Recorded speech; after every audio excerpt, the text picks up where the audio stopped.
Welcome to our ministry's virtual sukkah, our Feast of Tabernacles booth. Behind me is a photo from our sukkah, which we erected last year in Jerusalem during the holiday that commemorates when the Jewish people lived in tents or booths in the wilderness. So this was our sukkah that overlooked the Temple Mount on the balcony of the Dan Yerushalayim Hotel. And who could have imagined that this year, Christians who normally travel with us to the Feast of Tabernacles in Jerusalem are stuck out in the diaspora, and the Israelis are locked down in Israel during this festival of joy. And God is, as it were, making them stay at home, making them dwell for a whole week in their sukkahs. But we are not going to be denied. We are still joyful and in celebration mode because actually, although it is highly annoying not to be in Israel for the Feast of Tabernacles after all of these years of celebrating together, but God is doing something new in the virtual events that are going on between Israelis and Christians.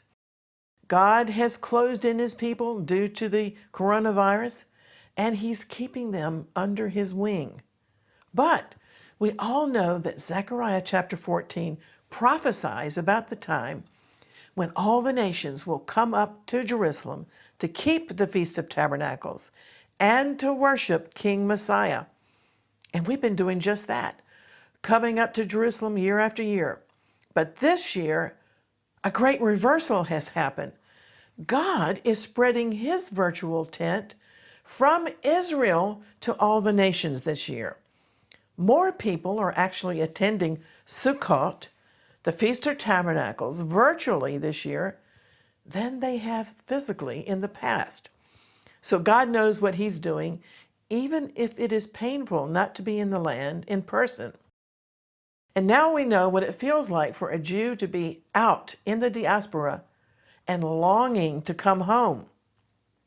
Well, for many years, our ministry has brought groups to Israel in the winter, in the spring, and in the fall. But the Feast of Tabernacles was one of my favorite times to visit Israel because it is visually so biblical to see. Suddenly, mixed in with all of the architecture in skyscrapers and high-rise apartment buildings of the modern state of Israel, these primitive and beautiful little huts just pop up all over the land and in the balconies of apartment buildings with palm branches hanging over the roofs of the sukkahs. And Israel goes back in time to the years that they spent in the wilderness when they lived in tents with the Almighty.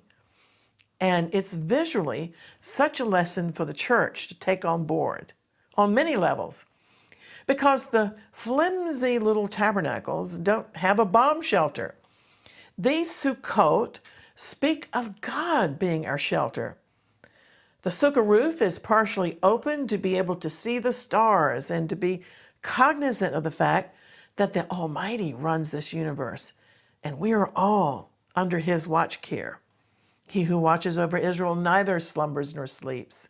So it's a great object lesson to live in a booth for a week, as the Israelis do, eating and sleeping as they're commanded to do in these little shelters under the stars, because it almost always rains in Israel after Sukkot.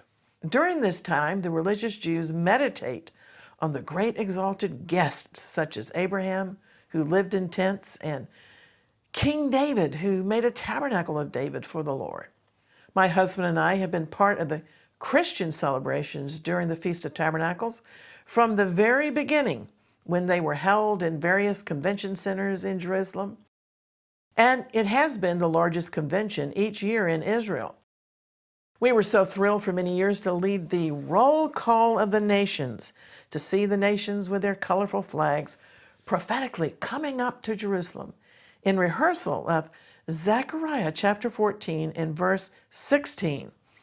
But about 10 years ago, we started calling our tours the movable Feast of Tabernacles because we wanted to be out amongst the people of the land whom we love. And so we held events in all four quarters of Jerusalem's old city. And we've had our own sukkah on the Mount of Olives. And for the past couple of years, we've built a sukkah at the Dan Yerushalayim Hotel. And we've enjoyed many wonderful guests speaking and also breakthrough times of worship.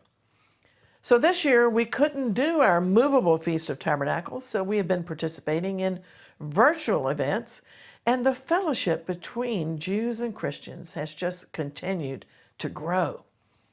Should the Lord tarry, we want you all to come up to Jerusalem with us next year in Jerusalem.